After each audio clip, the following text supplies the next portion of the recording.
right, let's look really closely at what Descartes does in this first meditation.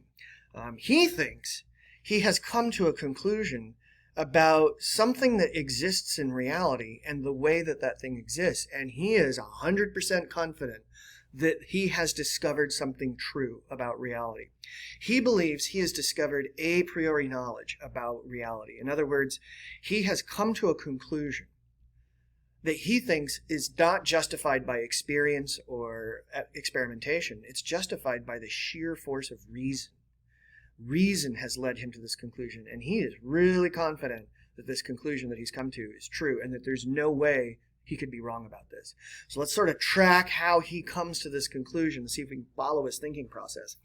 So he begins by kind of reflecting back on this inventory of beliefs that he once held that he no longer holds. And he notices, hey, when I was younger, going back all the way into childhood, I had these beliefs that I really relied on to kind of navigate my way through the world. I had these beliefs about the nature of reality and what it's like, and I started to use those beliefs to build on them to create kind of a conception of reality. Okay, and this is what he says.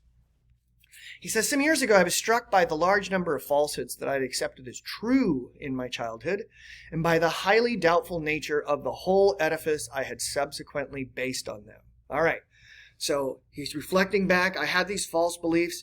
Those false beliefs I kind of lived with, and I built on them. He describes it as an edifice, right? That I've built this whole kind of structure of reality, what I think of as reality. It's a kind of worldview that was based on some beliefs, core beliefs that at the time I thought were true, and it turned out they were false. And then that whole belief system that I had developed, that whole thing came into question because its foundation was faulty. The whole thing suddenly begins to sort of crumble. I think about it this way: like if you're working on a long math problem, and you're going step by step, and you're really carefully applying each operation exactly as you're supposed to. And then you make one little mistake. You juxtapose a couple of numbers, or you put a decimal point in the wrong place, and you don't know you've made that mistake, so you continue applying operations, and eventually you think, I've got the right answer. But of course, that one little mistake, even if you performed everything else perfectly correctly, that one little mistake causes the whole math problem to kind of fall apart.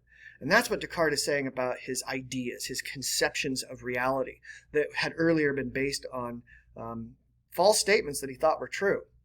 Now, we might think about this in our own lives. Can you think about any experience you've had as a child or as an adult where you had some very fundamental core belief that you relied on as a foundation for your understanding of people, or your understanding of reality, or your understanding of history, any of those things? I think back, and I'm going to do this delicately in case any of you have kids in your room.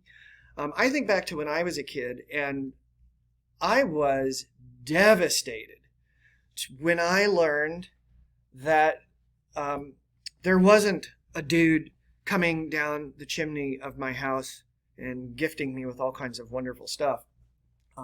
You wouldn't think it would have been a devastating experience to come to that knowledge about something you believed to be true that was actually false. But it was really devastating, right? You wouldn't think it'd be that devastating because it's like, well, the party's not going to end here. We're going to keep doing what we do every year. So the only thing that you've lost is this sort of belief. So why was it so devastating for me? I'm assuming it is for lots of folks. Well, it's devastating because on that one belief, I had built a whole structure of reality. Reality was this kind of cool, magical place where good behavior, bad behavior, it mattered, right? Your life didn't exist in a vacuum. You existed in this world where there was reward for doing good. You existed in kind of a magical world. I existed in a world that kind of made sense. But then it all comes crashing down, and you believe, God, reality isn't what I thought it was.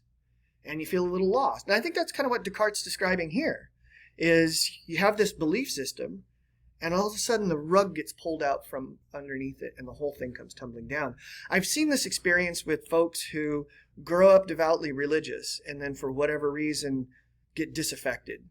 And that can be a really traumatic experience for folks. And I think that's, again, this is what Descartes' kind of driving at, is we have these core fundamental beliefs that serve as the foundation and building blocks for other beliefs. So what does Descartes do with this knowledge? He says, well, okay, I'm going to look to see if I can be certain about anything. And the way I'm going to do that is I'm going to use doubt, what sometimes people will call, in this case, radical doubt. I'm going to use doubt to see if I can discover a claim that is impervious to doubt. It can't be doubted, okay? And so the way that Descartes is going to use this radical doubt is it's not even going to be necessarily, not rational, that's the wrong word. He's going to use it in a radical way. He's going to say, if I can find any possible conceivable doubt about the truth of this claim, I'm going to put that claim aside, okay? Kind of like what we did with the lemons are yellow. Can we think of any possible way it could actually be false that lemons are yellow? And Descartes' going to do that same thing here. He's going to say, I'm going to look at beliefs I have and see if I can find a way to get rid of them by doubting them. And he writes, reason now leads me to think that I should hold back my assent from opinions which are not completely certain and indubitable, undoubtable, just as carefully as I do from those which are patently false. So for the purposes of rejecting all my opinions, it will be enough if I find in each of them at least some reason for doubt. So again, this is this radical doubt. I'm going to look really carefully at these beliefs I have, and if I can think of any way that belief could be false, I'm going to scrap it. I'm going to scrap it just as fast as I would a belief that I know is false, okay? So first thing Descartes says is, well, I've got this huge assortment of beliefs that are based on experiences that I have. But I know that senses can be deceptive, right? I know that when I see that water over the highway, that's just my eyes playing a trick on me. That's not what reality is actually like. It's a mirage. And you can think of other kinds of examples where our senses deceive us. And when we're being deceived, Descartes would say, we don't know we're being deceived, so we come to a false belief based on that deception. So Descartes says, all right, all the knowledge that I have that's based on sense experience is out the door. Flushed down the toilet, in the trash can. I'm no longer considering that. All right, but how could I deny that these hands or this body isn't mine, that it doesn't actually exist, right? So like, I'll get rid of all those beliefs about things that I've seen, but this is my hand. How can I doubt that this on my body, it's right here? How in the world can I deny that it's what I think it is? And he says, kind of what we've talked about. Well, I see plainly that there are never any sure signs by a means of which being awake can be distinguished from being asleep. In other words, when I'm dreaming, I'm having an experience of these hands and this body doing something, but it's not actually doing what I think it is. It doesn't actually exist as anything except a figment in my imagination. So Descartes says, all right, that's gone. I no longer am certain I even have a body. So now think about what Descartes' done here in this beginning part. We've got this common sense kind of picture of the world based on our senses, right? So I've described for you, I'm walking down the street in Arizona, enjoying the blue sky and the sunshine, and this is my very sort of, not naive, but my very common sense understanding of reality as I'm experiencing it. And Descartes immediately goes in there and says, boom! You could be getting your senses could be deceiving you, or you could be asleep or hallucinating and not knowing it. So all of that knowledge that has come to you from your sense experience, including the existence of your physical body, we're no longer accepting that. Anything I think I know that is based on my sensory experience or my experience of my body is automatically suspect, and anything suspect is not going to be included in Descartes' thinking process. So I'm not certain there's a world out there, and I'm not certain I have a body. What's left, Descartes says? If I don't have a body and there's not a world out there, what's left? It's almost like he's taken this wrecking ball to this, to all of the beliefs that we have about who we are and what we are and where we are and what we do. And Descartes says, none of that is trustworthy anymore. I can think of reasons to doubt it. Even if the reasons don't seem highly possible, I am nonetheless, I've set a very high bar for myself, Descartes says. I am not going to accept anything unless it is totally undoubtable. All right, well, what about math, Descartes says? Even in my dreams, a square is a square. Even in my dreams, 2 + 3 = 5. How in the world could math not be, how could math be doubtable? Descartes says. And he says, well,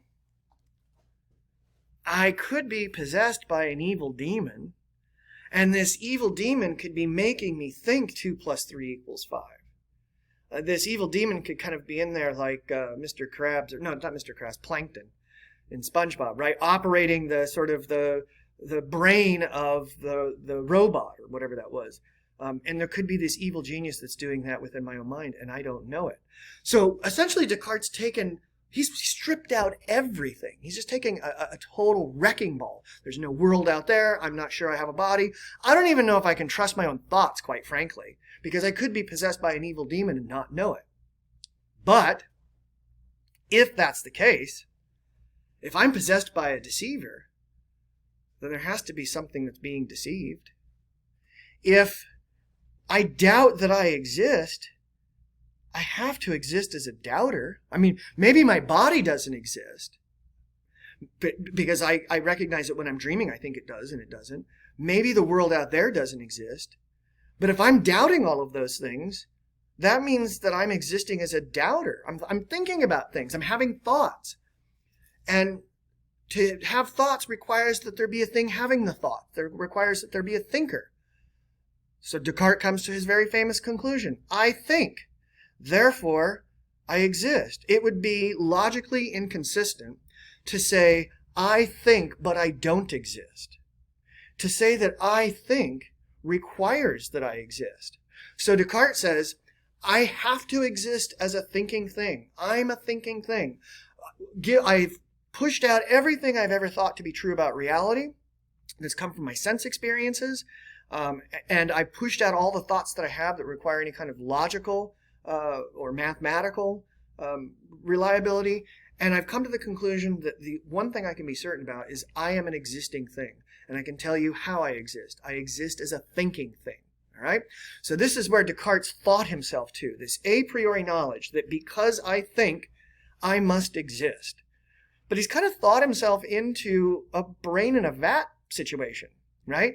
So he doesn't know what else exists beside him, and he's not sure that he can come to any conclusions about anything else that exists beside him, because he can't disprove that he may be possessed by an evil demon who completely distorts his thinking on all the other questions. But the one thing he thinks he knows is that he must exist as a thinking thing.